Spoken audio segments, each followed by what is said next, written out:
Shalom saudara, shalom. Haleluya. Mari kita siapkan hati kita untuk beribadah kepada Tuhan. Selamat pagi buat saudara. Tuhan memberkati kita semua pagi hari ini. Sebelum kita masuk dalam hadirat Tuhan, mari kita siapkan hati kita. Dia tidak pernah gagal, saudara, untuk menolong setiap kita anak-anak Tuhan.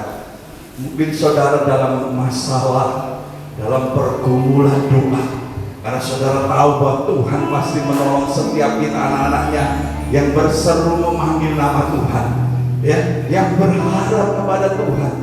Tuhan pasti tolong kita. Amin. Haleluya, haleluya. Tuhan tak pernah gagal. Puji nama Tuhan. Haleluya. Kita tundukkan kepala kita. Haleluya. Kita tundukkan kepala kita. Kita masuk lebih dalam memuji menyembah Tuhan. Kau yang lebih tahu.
kasih Tuhan,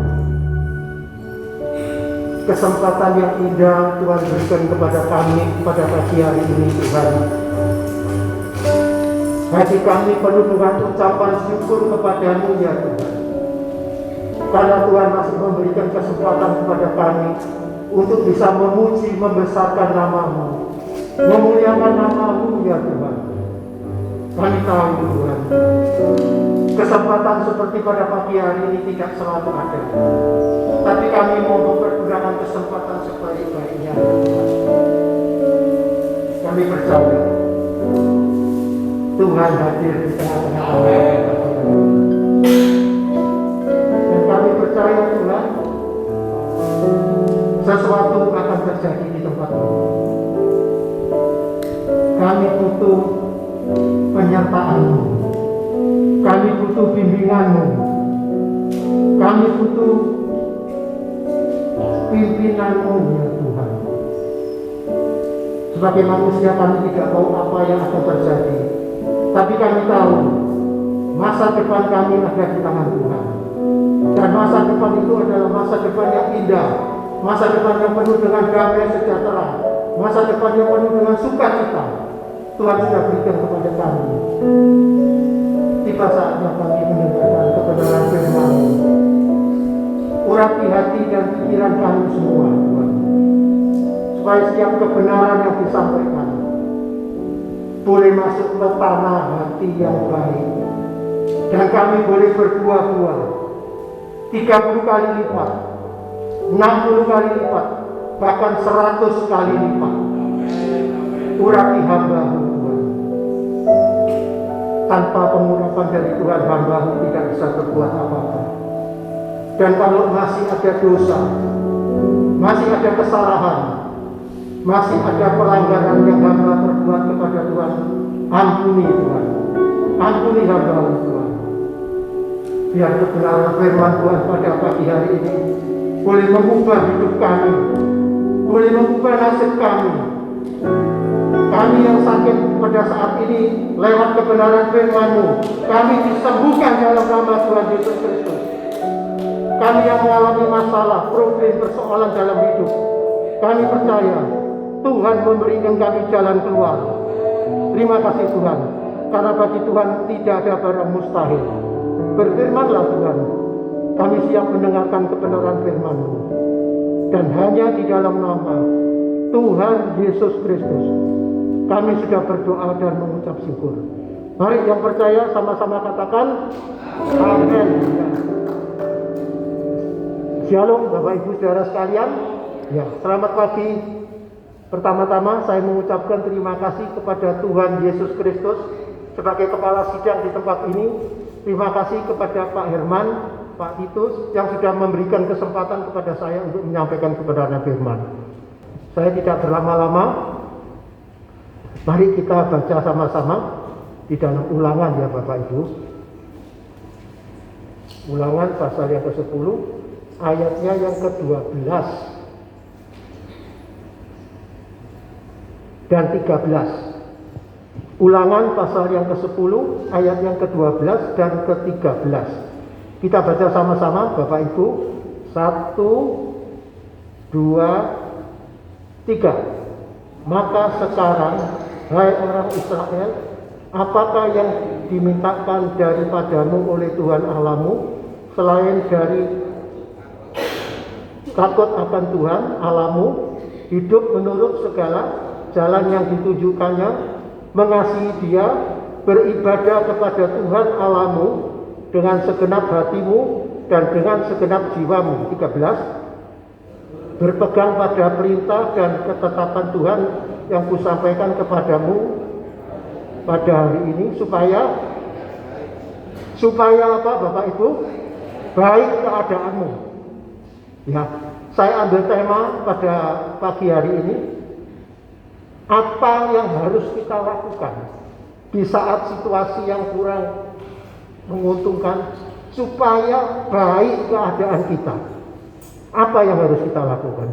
Bapak Ibu Saudara percaya, sekalipun situasi tidak menguntungkan, tapi keadaan kita tetap baik di dalam Tuhan. Amin Bapak Ibu. Ya, yang pertama, Dalam ayat 12 ini ada 4 poin yang saya sampaikan. Ayat Ulangan 10 ayat 12 yang bagian B dikatakan apa? Selain dari apa? Takut akan Tuhan. Bagaimana supaya keadaan kita baik sekalipun di tengah-tengah situasi yang kurang menguntungkan, di tengah-tengah situasi yang kurang baik, bagaimana supaya kita tetap baik? Yang pertama, takut akan Tuhan. Bapak Ibu Saudara mau takut akan Tuhan? Amin ya. Takut akan Tuhan itu bagaimana sih Bapak Ibu? Ya. Ya. Menghormati Tuhan, menghargai Tuhan. Bukan takut itu kalau ada Tuhan datang terus lari ini. Bukan Bapak Ibu. Tapi takut akan Tuhan itu menghargai Tuhan, menghormati Tuhan, mengasihi Tuhan, menuruti perintah-perintah Tuhan, menuruti kehendaknya. Itulah takut akan Tuhan. Kita lihat sebentar, Bapak Ibu kasih batas di Ulangan 10 ayat 12, nanti kita kembali ke sana. Kita lihat sebentar di Amsal 8 ayat 13. Amsal 8, itulah definisi takut akan Tuhan. Amsal 8 ayatnya yang ke-13. Saya bacakan untuk Bapak Ibu Saudara sekalian. Amsal 8 ayatnya yang ke-13, demikian firman Tuhan. Takut akan Tuhan ialah apa Bapak Ibu? Membenci kejahatan. Kemudian apalagi Bapak Ibu? Aku benci kepada kesombongan, kecongkakan, tingkah laku yang jahat, dan mulut penuh tipu muslihat. Itulah takut akan Tuhan. Sudahkah kita membenci kejahatan? Ya. Terus takut akan Tuhan juga tidak boleh sombong, tidak boleh congkak. Ya. Orang kalau sombong itu sadar atau enggak Bapak Ibu? Seringkali kita tidak sadar ya. Tapi kebenaran firman Tuhan mengajar kepada kita, takut akan Tuhan itu membenci kesombongan, kecongkakan. Terus apalagi dikatakan membenci apa Bapak Ibu? Tingkah laku yang jahat, ya. Terus apa? Mulut penuh tipu muslihat. Jadi jangan kita bilang, oh saya ini cuma mulutnya tok yang enggak baik, hatinya baik. Apakah benar demikian? Tidak ya. Kalau mulutnya maaf, kalau tidak baik, hatinya juga tidak baik. Sebab apa yang terlontar dari mulut kita itu berasal dari hati kita. Amin Bapak Ibu. Orang bisa menutupi, tapi suatu saat akan keluar. Apa yang baik akan keluar. Pohon yang baik akan mengeluarkan buah yang baik. Pohon yang tidak baik akan mengeluarkan buah yang tidak baik. Jadi kalau hati kita dipenuhi dengan hal-hal yang tidak baik, iri hati, kebencian, kedengkian, sakit hati, dan lain-lain, maka yang keluar dari ucapan kita juga tidak baik. Dipenuhi dengan kepahitan, yang keluar juga kepahitan. Amin Bapak Ibu. Makanya hati-hati dalam menggunakan perkataan kita. Hati-hati menjaga hati kita, supaya apa yang keluar itu senantiasa baik di dalam hidup kita ya. Itu definisi takut akan Tuhan. Sekarang masih poin pertama, takut akan Tuhan. Yang kedua, apa akibatnya? Apa konsekuensinya? Kalau kita ini hidup takut akan Tuhan, apa akibatnya? Mari kita baca sama-sama di dalam Amsal 10. Tadi Amsal 8, balik satu halaman Bapak Ibu. Amsal 10 ayat ke-27. Apa akibatnya kalau kita takut akan Tuhan? Saya bacakan ya. Takut akan Tuhan, apa Bapak Ibu? Memperpanjang umur. Tapi tahun-tahun orang fasik diperpendek. Jadi ternyata akibatnya, konsekuensinya, kalau kita takut akan Tuhan, umurnya panjang. Contohnya Pak Petrus Herman ya. Sehat, umur panjang, itu orang yang takut akan Tuhan. Jadi jangan takut, wah nanti aku mati apa, jangan. Orang yang takut akan Tuhan itu umurnya panjang. Amin. Itulah orang yang takut. Terus apa lagi? Apa konsekuensinya? Apa akibatnya kalau kita takut akan Tuhan? Kita lihat di dalam Amsal 14 ayat 26. Amsal 14 ayat yang ke-26. Demikian firman Tuhan. Dalam takut akan Tuhan ada apa Bapak Ibu? Ketentraman yang besar. Bahkan ada perlindungan bagi anak-anaknya. Kalau kita takut akan Tuhan, ada ketentraman besar. Coba kita pegang dada kita.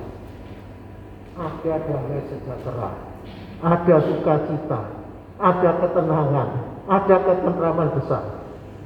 Apabila kita takut akan Tuhan, ada ketenangan dalam hati kita. Amin Bapak Ibu.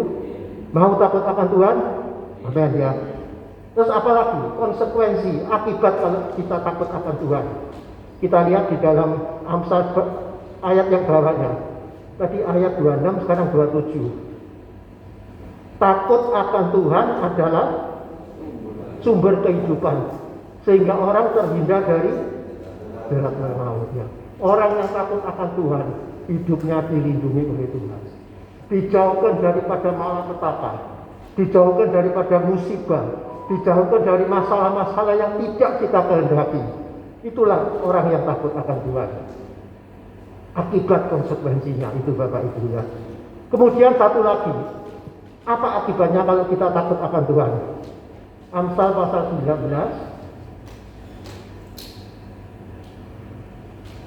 ayatnya yang ke-23. Amsal 19 ayatnya yang ke-23. Saya bacakan untuk Bapak Ibu saudara sekalian. Takut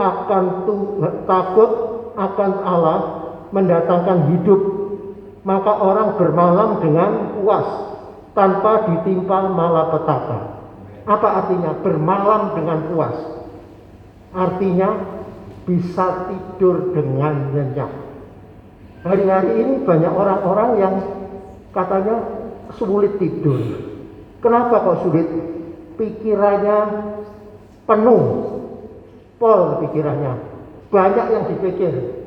Ya, mungkin ada mikir anggota keluarga yang sudah dipanggil Tuhan, ada yang mikir penghasilan berkurang, gajian dipotong 50%, bahkan ada yang dipotong 70%, penghasilan juga menurun. Jadi pikirannya ini penuh Bapak Ibu, tidak bisa tidur. Siapa yang di sini semua bisa tidur pasti, soalnya takut akan Tuhan. Kalau ada yang tidak bisa tidur, hiduplah takut akan Tuhan. Hatimu akan tenang dan tidurmu akan nyenyak ya. Tidurnya bisa sek Bapak Ibu. Bapak Ibu saudara ingin tidurnya bisa nyenyak, tidak usah minum obat tidur ya. Cukup takut akan Tuhan. Orang yang hidup takut akan Tuhan, hidupnya dipimpin oleh Tuhan, pikirannya dipimpin oleh Tuhan, hatinya dipimpin oleh Tuhan, sehingga dia tidak mengkhawatirkan apa-apa. Masalah boleh datang, persoalan boleh datang, tapi orang yang takut akan Tuhan senantiasa merasakan damai sejahtera dan sukacita dari surga. Amin Bapak Ibu. Itu yang pertama, supaya keadaan kita baik di tengah-tengah masalah atau krisis. Pertama ialah takut akan Tuhan. Kemudian yang kedua sekarang, bagaimana supaya keadaan kita tetap baik di tengah-tengah krisis? Kita baca di dalam Ulangan pasal 10 ayat 12 bagian C. Ulangan pasal 10 ayat 12 bagian C. Demikian firman Tuhan.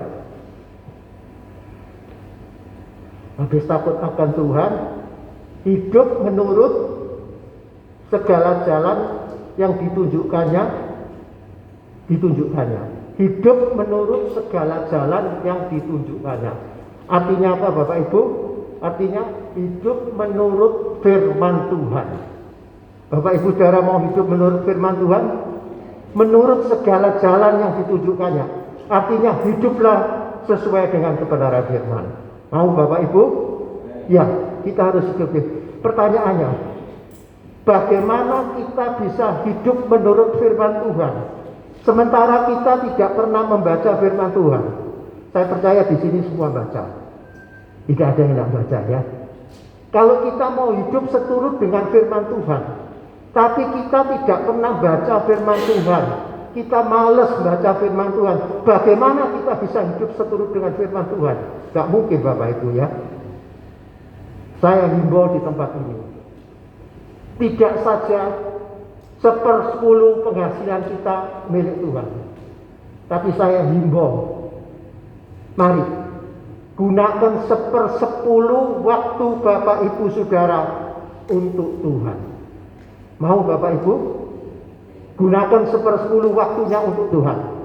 Kalau satu hari 2 jam, satu hari 24 jam. Berarti kalau 1/10 waktu untuk Tuhan berapa lama Bapak Ibu? 2 jam 40 menit. Mau Bapak Ibu? Supaya keadaan kita tetap baik di tengah-tengah krisis, di tengah-tengah persoalan, di tengah-tengah pandemi yang belum selesai. Yang pertama tadi takut akan Tuhan, yang kedua hidup menurut Taurat Tuhan, hidup menurut firman Tuhan. Kalau kita gunakan hidup kita untuk selalu membaca firman Tuhan, menggunakan waktu kita untuk Tuhan, maka hidup kita dipimpin oleh Tuhan, hidup kita disertai oleh Tuhan. Amin Bapak Ibu. Saya mulai baca firman Tuhan rutin itu sejak saya kecelakaan tahun 1984.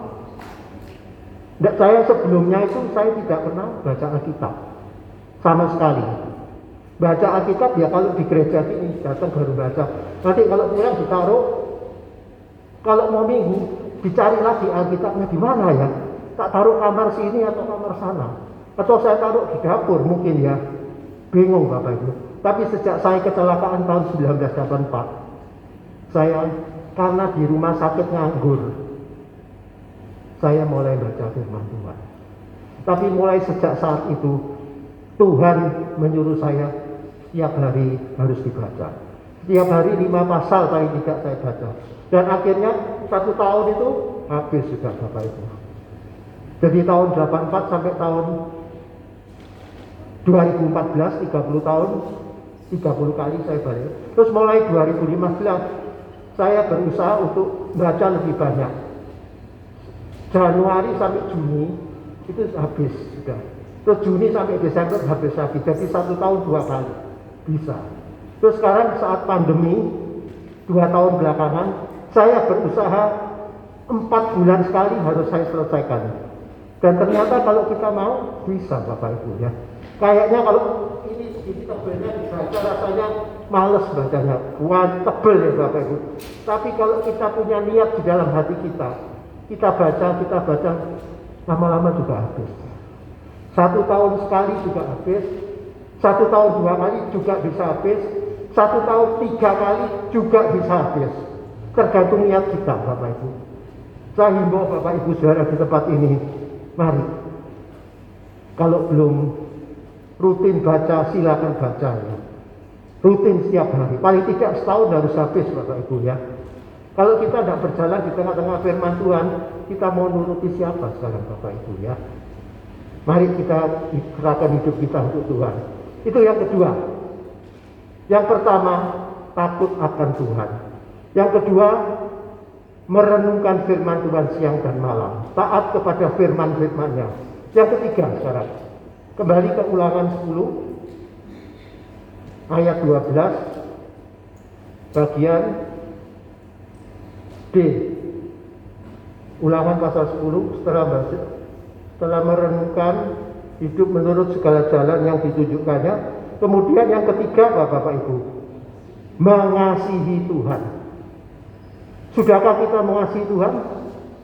Di sini saya percaya semua sudah ya. Mengasihi Tuhan. Banyak orang kalau hari Minggu mengasihi Tuhan. Tapi kalau hari Senin, Selasa, Rabu, Kamis, Jumat, Sabtu, mengasihi siapa? Apakah tetap mengasihi Tuhan? Saya percaya kalau di sini semua mengasihi Tuhan. Amin. Ya, saya percaya. Tapi saya lihat banyak orang-orang kalau hari Minggu mengasihi Tuhan, memuji Tuhan, berdoa, mendengarkan firman Tuhan. Tapi hari Senin nggak karu-karuan hidupnya, ya. Tidak bisa menjaga diri, tidak bisa mengendalikan emosi. Hidupnya dipenuhi oleh amarah, kemarahan, dan lain-lain. Tidak bisa mengasihi Tuhan. Di Matius pasal 22 ayat 37 dikatakan apa? Kasihilah Tuhan Allahmu dengan segenap hati, dengan segenap jiwa, dengan segenap kekuatan, dan dengan segenap akal budimu. Itulah firman Tuhan. Itu yang ngomong Tuhan Yesus, ya. Saya baca aja ya. Matius 22 ayat 37, tidak salah saya. Matius 22, bentar. Iya. Matius 22 ayatnya yang ke-37. Demikian firman Tuhan. Jawab Yesus kepadanya, kasihilah Tuhan Allahmu dengan segenap hatimu, dengan segenap jiwamu, dan dengan segenap akal budimu. Ayat 38. Itulah hukum yang terutama dan yang pertama, ya. Kita disuruh mengasihi Tuhan dengan segenap hati, segenap jiwa, segenap kekuatan, segenap akal budi. Itulah hukum yang pertama dan yang utama. Pertanyaannya, sudahkah kita mengasihi Tuhan? Saya percaya di sini semua sudah, ya. Kalau ada yang enggak, mulai hari ini mengasihi Tuhan, ya. Karena Tuhan, ini firman Tuhan, yang bicara Tuhan Yesus sendiri. Supaya kita mengasihi Tuhan. Karena apa? Kita sudah ditebus oleh Tuhan. 1 Korintus 6 ayat 19-20. Kita sudah dibeli oleh Tuhan dengan harga yang tunai, bukan dengan emas, bukan dengan perak, tapi dengan darah yang mahal, yaitu darah Tuhan Yesus Kristus yang tidak bercacat celah, ya Bapak Ibu. Jadi kita ini bukan milik kita, kita adalah milik Tuhan. Kalau kita milik Tuhan berarti kita kan tidak boleh pakai waktu kita semau kita sendiri, kan tidak bisa, ya. Sebab kita ini miliknya Tuhan. Jangan merasa kita milik diri kita sendiri, terus kita semaunya dirinya sendiri. Tidak boleh, ya Bapak Ibu. Semau gue, tidak boleh. Karena kita sudah dibeli oleh Tuhan Yesus di atas kayu salib dengan darahnya sampai tetesan yang terakhir. Mari kita serahkan hidup kita untuk Tuhan. Ya. Banyak orang yang kalau firman itu cocok dengan pikirannya, dituruti. Tapi kalau tidak cocok dengan pikirannya, dilanggar. Jangan, ya Bapak Ibu. Mari kita tetap menuruti firman, apapun yang terjadi dalam hidup kita. Itu yang ketiga, mengasihi Tuhan. Terus bagaimana caranya mengasihi Tuhan itu? Caranya bagaimana Bapak Ibu? Kita lihat di dalam 1 Yohanes 5. Bagaimana caranya kita mengasihi Tuhan? 1 Yohanes pasal 5 ayatnya yang ketiga. Demikian firman Tuhan. Sebab inilah kasih kepada Allah, yaitu apa Bapak Ibu? Bahwa kita menuruti perintah-perintahnya. Perintah-perintahnya berat. Tidak, ya, salah, maaf Pak. Perintah-perintahnya tidak berat. Orang yang mengasihi Tuhan, itu tandanya, ciri-cirinya menuruti perintah-perintahnya. Sudahkah kita menuruti perintah-perintahnya Bapak Ibu? Kalau di sini saya percaya semua sudah, ya. Menuruti perintah-perintahnya. Dikatakan perintah-perintahnya itu tidak berat. Artinya apa? Bisa kita lakukan perintahnya. Tapi mengapa kita tidak menuruti perintah-perintahnya? Seolah-olah kok berat. Padahal ditulis di situ perintah-perintahnya itu tidak berat. Berarti kalau tidak berat berarti bisa dilakukan. Ya, tapi seringkali kita tidak bisa melakukan. Saya kasih contoh satu. Kalau kita disuruh mengampuni, bisa nggak mengampuni? Mungkin ada yang jawab dalam hati, oh kalau yang lain-lain saya bisa Pak. Kalau mengampuni, saya nggak iso. Kok enak? Wong yang salah sana kok aku sing suruh ngampuni, kok enak ya. Wong yang bencekno sana kok aku suruh mengampuni. Wong yang menjengkelkan sana kok aku disuruh mengampuni. Tuhan menyuruh kita disuruh mengampuni. Bahkan musuh kita pun disuruh mengampuni. Mau Bapak Ibu? Langsung gak ada yang jawab mengampuni. Tapi saya percaya di sini semua mau mengampuni. Saya kira mengampuni paling berat loh Bapak Ibu. Kalau kita sudah jengkel sama orang, sudah mangkel, orang itu bikin susah, menyusahkan kita, bikin masalah dalam hidup kita, disuruh mengampuni orang itu sulit. Tapi hari ini Tuhan bilang perintah-perintahnya tidak berat, jadi kita harus mengampuni ya. Mungkin kalau saat ini ada di antara Bapak Ibu saudara di tempat ini benci kepada siapa, hari ini ampuni, lepaskan. Itu perintah Tuhan. Tanda-tanda orang yang mengasihi Tuhan adalah menuruti perintah-perintahnya. Dan terus pertanyaannya, kalau nggak diampuni terus masuk mana? Bapak Ibu saudara jawab sendiri. Ya, coba kita lihat di Matius pasal 6 ayat 14 kalau tidak salah ya. Coba kita lihat sebentar ya. Ini tentang pengampunan. Matius pasal 6 ayat yang ke-14. Ya betul. Saya bacakan untuk Bapak Ibu Saudara. Jikalau kamu mengampuni kesalahan orang, Bapakmu yang di surga akan mengampuni kamu juga. Terus ayat 15 kita baca sama-sama. Tetapi jikalau kamu tidak mengampuni orang, Bapakmu juga tidak akan mengampuni. Enak enggak diampuni kesalahannya?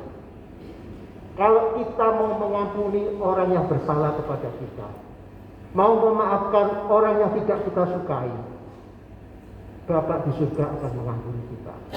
Namun ketika kita tidak mau mengampuni, tidak mau memaafkan orang lain, Bapak di surga juga tidak akan mengampuni kita. Hati-hati ya Bapak Ibu. Kalau kita tidak diampuni berarti kita masuk mana? Tidak tahu ya. Bapak Ibu saudara jawab sendiri. Pengampunan, satu perintah aja, pengampunan. Itu sangat penting dalam kehidupan kita. Belum perintah-perintah yang lain ya Bapak Ibu. Jadi yang ketiga adalah mengasihi Tuhan ya. Dengan cara menuruti perintah-perintahnya. Perintah-perintahnya itu tidak berat, bisa kita lakukan perintah-perintahnya ya. Kemudian yang terakhir, waktunya kurang 5 menit.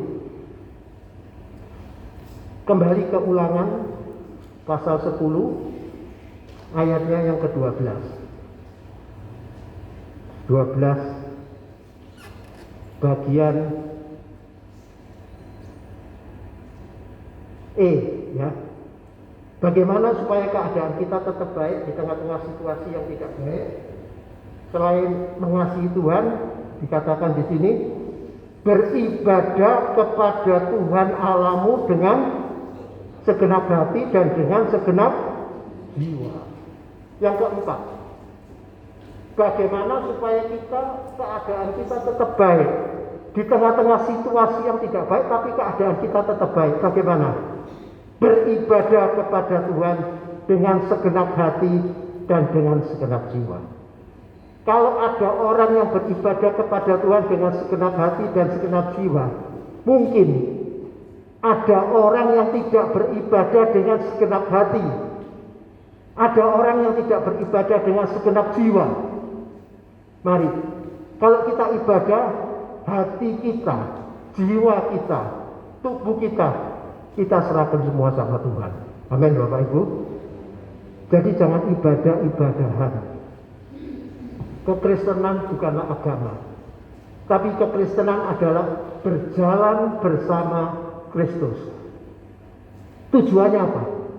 Supaya semakin hari, semakin banyak kita berjalan bersama Kristus, semakin hari karakter kita hampir sama dengan karakter Kristus. Amin. Perilaku kita hampir sama dengan perilaku Kristus. Perkataan kita hampir sama dengan perkataan Kristus. Sikap kita terhadap sesama hampir sama dengan sikap kita kepada Kristus. Amin, Bapak Ibu.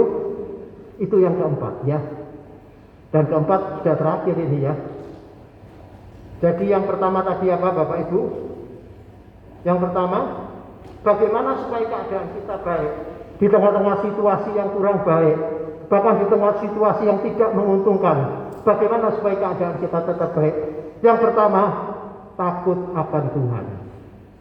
Yang kedua, hidup menurut segala jalan yang ditunjukkan oleh Tuhan.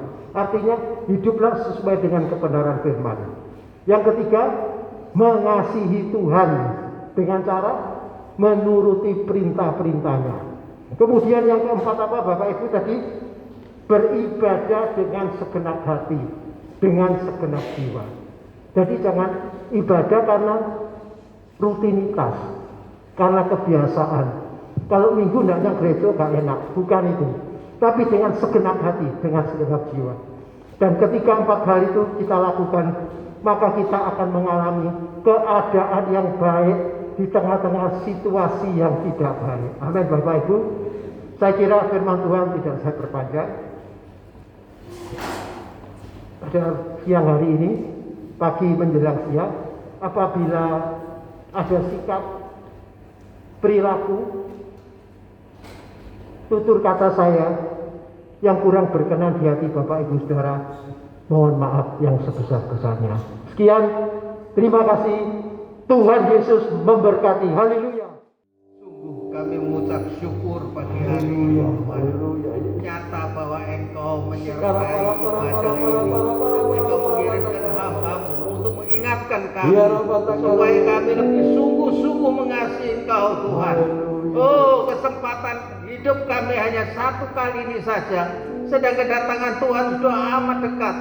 Mari saudaraku, mari kita sungguh-sungguh mengasihi Tuhan, membaca firman Tuhan. Kami diingatkan oleh hamba-Nya. Terima kasih Bapa, terima kasih Tuhan Yesus. Berkati anak-anak-Mu supaya firman yang disampaikan oleh hamba-Nya ini boleh menetap di dalam hati kami. Haleluya. Dan melakukan di dalam kehidupan kami. Bapa, sebentar kami akan pulang. Kami mengangkat tangan kami, tanda kami percaya kepada-Mu. Sekarang curahkanlah berkat itu mencapai kami, yaitu berkat dari Allah Bapa, kasih setia dari anaknya yang tunggal Yesus, dalam persekutuan dengan Allah Roh Kudus, kiranya menyertai, memberkati kita semua, mulai saat sekarang ini, sampai Maranatha, bahkan sampai selama-lamanya. Yang percaya diberkati Tuhan, katakan